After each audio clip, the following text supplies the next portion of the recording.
नमस्कार, yummy recipes in my किचनमध्ये तुमचं स्वागत आहे। आज आपल्या किचनमध्ये बनवणार आहोत दुधी भोपळ्याचे चटपटीत असे कोफ्ते।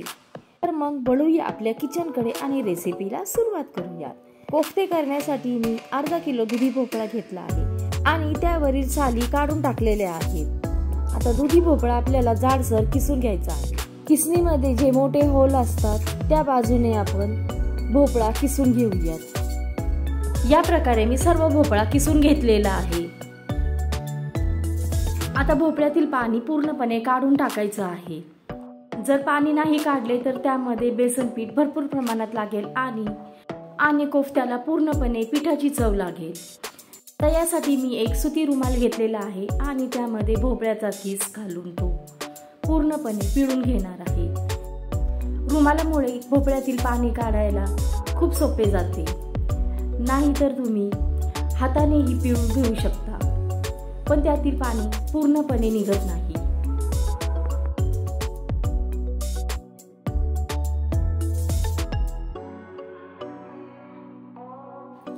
या पद्धतीने पूर्णपणे पाणी काढून घ्यायचे आहे आणि हे पाणी फेकून न देता ते मी भाजीमध्ये वापरणार आहे। आता भोपळ्यातील सर्व पाणी काढून टाकलेले आहे।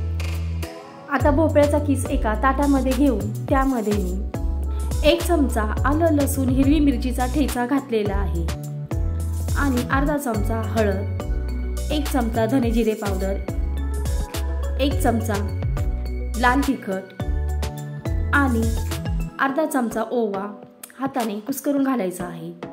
तसेच लागेल तसे बेसन पीठ घालून घट्ट गोळा मळून घ्यायचा आहे।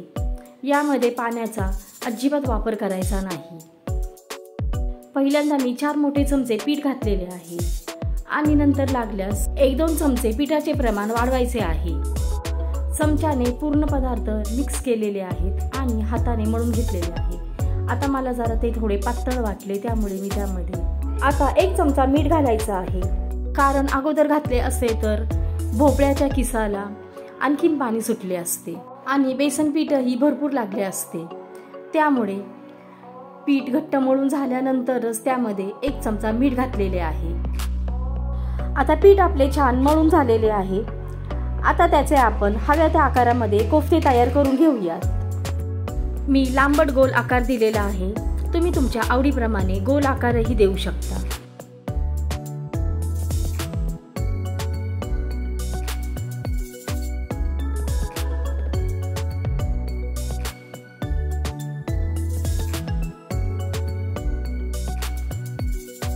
या प्रकारे सर्व कोफ्ते करून घ्यायचे आहे। आता एका कढईमध्ये मी तेल गरम करण्यासाठी ठेवलेले आहे।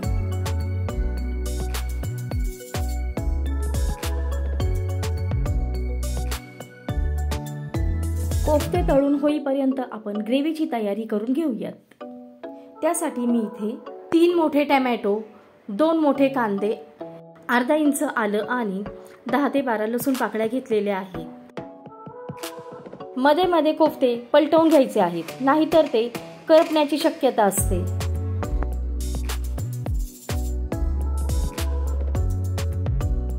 इथे मी कांदा आणि टोमॅटो मोठ्या आकारामध्ये वाटण्यासाठी चिरून घेतलेला आहे। तसेच 2 चमचे चणा डाळ घेतलेली आहे, याला डाळवही म्हणतात। आता मिक्सर मध्ये त्याची पावडर करून घेऊयात। या ऐवजी तुम्ही 2 चमचे बेसन पीठ भाजूनही घेऊ शकता। आता इथे आपले कोफ्ते पूर्णपणे तळून झालेले आहेत।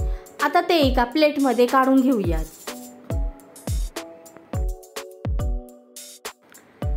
आता डाळव्याची पावडर करून झालेली आहे आणि त्याच मिक्सरच्या भांड्यामध्ये मी टोमॅटो, कांदा आणि अद्रक लसूण बारीक करून घेणार आहे। तुम्ही पाहू शकता इथे वाटण आपले छान तयार झालेलं आहे। कोफ्ते तळून घेतल्यानंतर उरलेल्या तेलामध्ये मी ग्रेव्ही करून घेणार आहे। आता त्यामध्ये काही खडे मसाले घालूयात।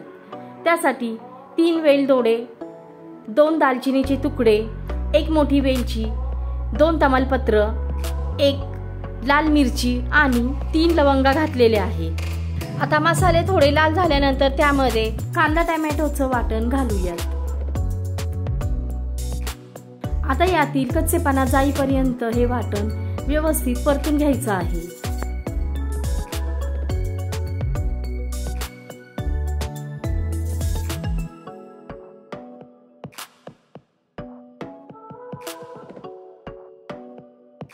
तुम्ही पाहू शकता मंद गॅसवर 10 मिनिटे वाटण मी छान परतून घेतलेलं आहे। आता त्यामध्ये पावडर मसाले घालूया। इथे मी अर्धा चमचा हळद आणि 1 चमचा धने जिरे पावडर घातलेली आहे। तसे 3 लहान चमचे मी कांदा लसूण मसाला घातलेला आहे। तिखट तुम्ही तुमच्या आवडीप्रमाणे कमी जास्त करू शकता।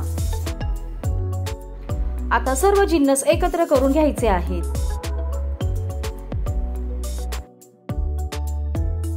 तेल सुटेपर्यंत मसाला छान परतून घ्यायचा आहे।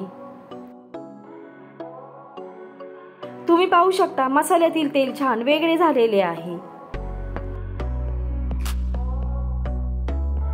आता एक कोफ्ता मी तुम्हाला मोडून दाखवते। कोफ्ता किती छान आतपर्यंत तळला गेलेला आहे।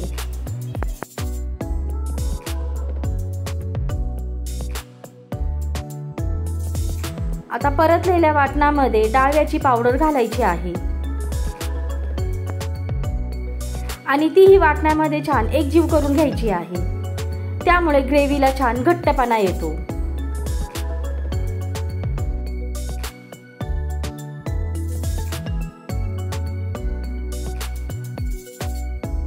अर्धा मिनिट वाटण परतल्यानंतर त्यामध्ये मी 1 ग्लास गरम पाणी घातलेलं आहे।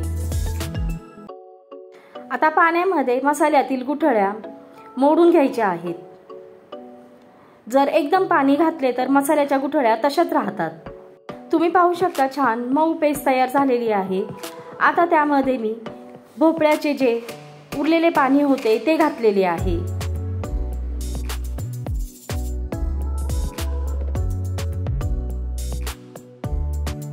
यामध्ये आपल्याला आवश्यकतेनुसार पाणी वाढवायचे आहे। आता त्यामध्ये मी 1 चमचा मीठ घातलेला आहे।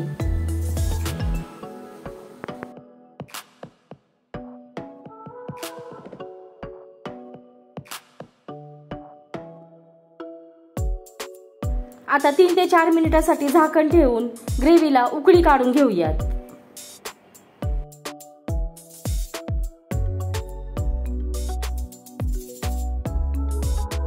आता इथपर्यंत ग्रेव्ही मी थोडीशी घट्ट ठेवलेली आहे।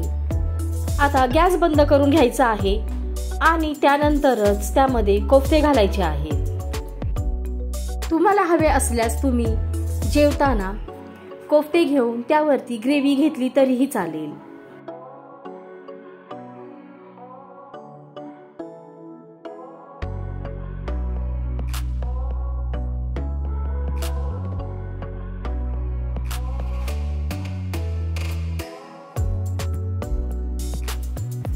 आता या प्रकारे आपली कोफ्ता करी तयार झालेली आहे। बारीक चिरलेली कोथिंबीर घालून आता गरम गरम कोफ्ता करी सर्व करूया।